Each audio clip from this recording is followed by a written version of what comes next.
Mr. Bruff is the English teacher, but sometimes he teaches other things too. Hey everybody, welcome to the continuation in my Sunday series. We're looking at Matthew chapter 5 in the New Testament, and please do give this video a thumbs up and leave a comment. It really encourages me to keep the series going.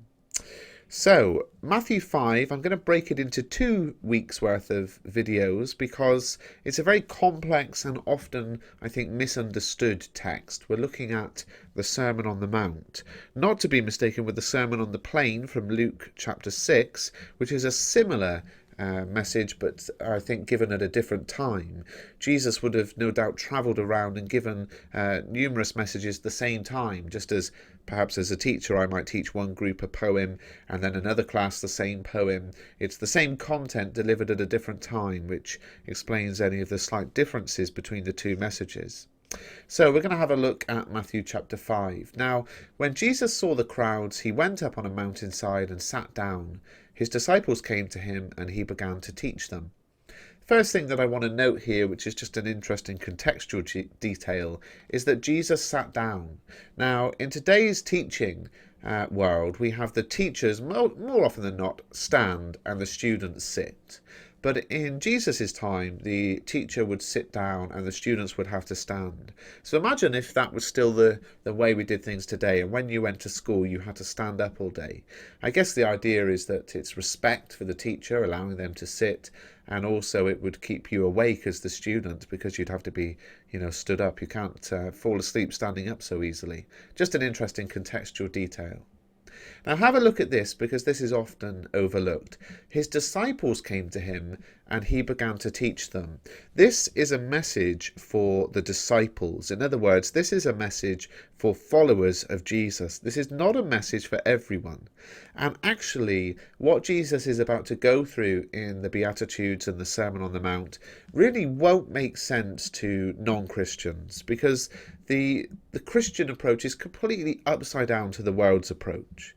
We're going to see in the Beatitudes that Jesus says, blessed are the, blessed are the, blessed are the. Now, blessed means happy. So I just want you to think, how would the world finish those sentences? Happy are the, happy are the, happy are the. They would probably finish them with, blessed are the rich, blessed are the good looking, blessed are the intelligent. But that's not how Jesus does it here. And what we go through now is an explanation really of what it means to be a Christian, which does not make a lot of sense to people who are not Christians. So that's why Jesus, despite having huge crowds around him, actually went away to the mountainside and just spoke to his followers, his disciples. So let's have a little look at the first few Beatitudes, which are often phrased as the negative Beatitudes. Blessed are the poor in spirit, for theirs is the kingdom of heaven. Blessed are those who mourn, for they will be comforted. Blessed are the meek, for they will inherit the earth. Now, notice this doesn't say, blessed in spirit are the poor. This isn't about earthly riches. This is not, I think one of the misunderstandings with these 3 verses is something like, oh, as a Christian I've got to be poor and sad all the time and quiet and shy. That's not what it's saying here. These first 3 verses, which seem on the surface to be very negative, are really describing the process of meeting God, of becoming a Christian, and what that looks like. You see, to be poor in spirit is to admit that we cannot sort out our own problems. It's really the opposite of pride. And this is the only reaction we can have when we meet with God, that we realise we cannot sort out our problems. You see, the world, culture today suggests that we can manage our life. If we buy this, if we do that, if we join this, our life is manageable. But this illusion is shattered here in the Bible, which says, well, actually, the only response to meeting God is that we realise we cannot sort out our lives. And the risk here is that if we compare ourselves to others, we might think, you know what, I'm okay compared to them. But if we compare ourselves to God, we are completely humbled. And that's what to be poor in spirit is. It's to realise and to come to that realisation, to admit we can't sort out our lives. We cannot rule our lives. And after that comes the mourning. Now, mourning is really a deep sadness where my heart is broken over my condition. I realise I'm a sinner. I realise that my problem is sin. My problem isn't everybody else and what they do to me and the world and the environment and all the rest of it. The problem is me. And G.K. Chesterton said, the problem with the universe is me. So we're poor in spirit, which leads to mourning, and after that comes meekness.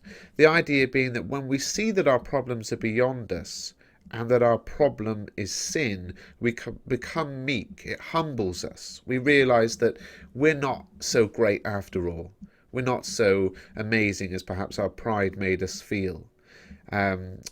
Chuck Smith of Calvary Chapel says that the best way to describe being meek is to put a hyphen in the middle. Me, ek. We realise we are nothing. So these three first Beatitudes describe really the process of becoming a Christian. And I think they're often misunderstood as describing how we should always be sad and poor and sort of quiet in the real world. But that's not what they're saying. Now, after that, we have the fourth one, which is really often, most scholars agree, it's what everything hinges on. Blessed are those who hunger and thirst for righteousness. Now, what's the idea here? That the idea is that once we acknowledge we don't have life sorted, once we acknowledge that we're a sinner and it humbles us, we put God as number one, and we hunger and thirst for God and for righteousness. Now notice it doesn't say blessed are those who are righteous, because the idea is we can never in our own strength become righteous. We can never be good enough, and that's what a lot of the Sermon on the Mount is about. Jesus is talking to people and challenging the idea that was going around at the time that actually people could achieve righteousness, that actually the law could be fulfilled. We'll look at that in the next video. And Jesus is saying it's not achievable but through him, but through Jesus. But we should hunger and thirst for righteousness, that we should be desperately wanting that righteousness. And hunger and thirst is a great image here, because it suggests that we don't have righteousness, but that we are seeking it. There's no way that as a Christian, there's no way we can earn God's approval or earn our way into heaven. But we should want to do those things. We're approved of and we are accepted into heaven if we accept Jesus and declare that he is Lord. But it's not something that we can earn through our good works, through our desires. We should hunger for it. And then we have more positive Beatitudes, and really these are some of the defining characteristics of, okay, if you've gone through those first few stages and you've accepted God and put him first in your life, this is what it's going to look like. Blessed are the merciful, for they will be shown mercy. The idea here is that having been forgiven so much by God, it should make us forgiving too. Blessed are the pure in heart, for they will see God. I was just listening to something by John Piper, who was saying, it's pure in heart. God is interested in our heart. We see this throughout the Bible. The outward actions, God looks at the heart. He looks at what goes on inside. And the heart really is about when no one is watching, when no one else is there, what are we like? Inside, what are our thoughts like? What are our motives like? You can hate somebody, but you can bump into them in the street and say, oh, hi, how are you? Oh, yeah, brilliant. But that's not what's going on in your heart. What's going on in your heart is the hatred. And God focuses a lot in the Bible on the heart. It's not enough to just act a certain way. It's about what's going on inside. And we see more of that again in the rest of this chapter. Blessed are the peacemakers, for they will be called children of God. Blessed are those who are persecuted because of righteousness, for theirs is the kingdom of heaven.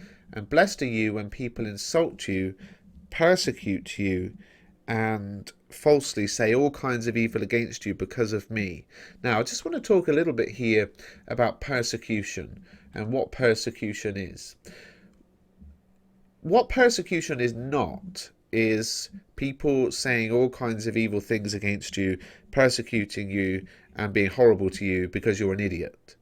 Jesus is very clear here that you are blessed when people insult you, persecute you, and falsely say all kinds of evil against you because of me, because of Jesus. So this doesn't mean that we can just kind of, be an idiot and then people are mean to us and we're like, oh, I'm just being persecuted because I'm a Christian. No, what it means is, and this is shocking, what it means is when you are merciful, when you're pure in heart, when you're a peacemaker, the response from the world, which you would imagine would be, wow, this is great.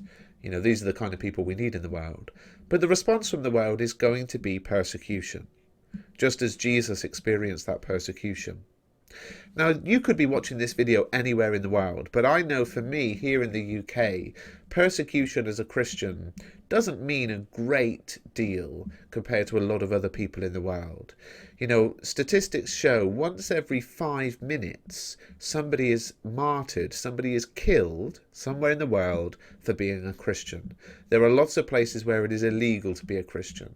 There are lots of places suffering from persecution. In fact, this map shows this extreme persecution and the sort of persecution grid around the world. And if you're in any of those places on the map that are coloured in here, put a comment in the comment section. Let me know. Let us know. What is it like being a Christian where you live? For us in the Western world, what it probably means, and if you're a school student, I was a school student as a Christian as well. I was a Christian as a school student, I should say. And, what it meant was that I was slightly isolated, that occasionally people would laugh at my beliefs. But that was the sort of extent of the persecution. Today as a Christian, what does it mean? Occasionally people argue with me. But I think, that's about it for the persecution that I receive. But don't be ignorant of the fact that persecution in some countries, if you say you're a Christian, you're going to be in big trouble. You're going to be in prison or you're going to be killed, all of those kind of things. And persecution, can sort of mean a lot of things. That's not to downplay what you might be experiencing, because obviously if friends are mean to us or if we're embarrassed to say something about being a Christian, that's a genuine feeling. But persecution is so much bigger than that. Rejoice and be glad, because great is your reward in heaven, for in the same way they persecuted the prophets who were before you. So in other words, this persecution, because of being a Christian, is to be expected. It doesn't make sense, because if we're really, if we're hungering and thirsting for righteousness, then we're going to be merciful, pure in heart, peacemakers, but we're still going to be persecuted. Very humbling and quite surprising. Now, the next bit, this is what I love about the Bible, and this is one of the things that made me think about making this series. I analyse all the time in literature a writer's use of metaphor or symbolism, and in the Bible you just see some of the best examples. Jesus says, "You are the salt of the earth. But if the salt loses its saltiness, how can it be made salty again? It is no longer good for anything except to be thrown out and trampled underfoot." Now, this loses its kind of understanding for us in the modern day, but salt really needs to be focused on and understood.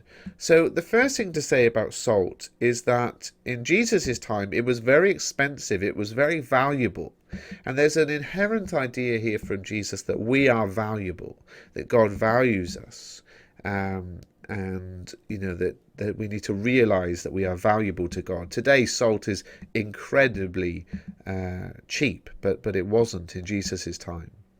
Now, what was salt used for in Jesus' time? Well, they didn't have fridges or freezers, so if they were trying to preserve meat, it would obviously go off and rot. So they would rub salt into it, and that would kill the bacteria. It was a way of preserving meat.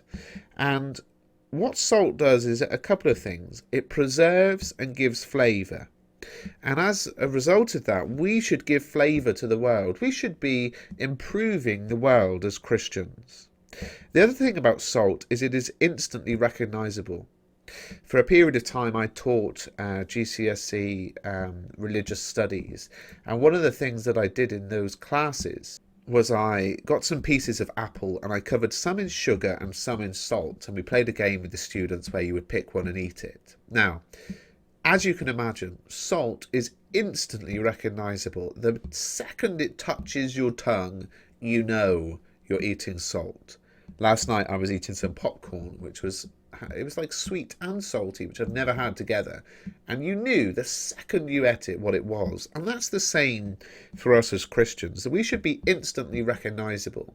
I think as teenagers, if you're watching this, it's very easy to be secretive about your faith. I mean, it's very easy for me as an adult. It's easy for all of us. But the reality is that, like salt, we should be giving flavour to the world. We should be instantly recognisable. The other thing about salt is it's very useful. It has lots of different diverse uses, and that is the same with us. God has given us lots of diverse gifts and lots of talents which can be very useful in the world. So I just think that's interesting about salt. We probably misunderstand it. And the next one is quite similar. You are the light of the world. A town built on a hill cannot be hidden. Neither do people light a lamp and put it under a bowl. Instead, they put it on its stand, and it gives a light to everyone in the house. In the same way, let your light shine before others, that they may see your good deeds and glorify your Father in heaven. A couple of interesting things here. The first word, you are the light of the world. Do you not think this is interesting? Jesus isn't saying, I am the light of the world. He's not saying God is the light of the world. He's saying we are. As Christians, we are the light of the world. And that puts a lot of emphasis on our role in the world as Christians. And I love verse 16 here. Let your light shine before others, that they may see your good deeds and glorify your Father in heaven. We should be doing good deeds. You know, I'm reading the book of Acts at the moment, the early church, and they spend a lot of their time looking after the poor, looking after widows, looking after the sick, that kind of thing, providing for people, selling, just looking after people, basically, helping others. And it's very easy to do that and to take the glory for it ourselves. But look what it says here. People see your good deeds and glorify God. So it's no good us doing all of these good things and then being like, oh yeah, I take the credit for it. I'm such a good person. It should be, yeah, I do these things, and it's because of what God has done in me. So I hope you found this useful, guys. Please do give the video a thumbs up. Please do leave a comment. I really appreciate the feedback on these videos because there's something a bit different from the norm, and I'm hoping that you find them useful.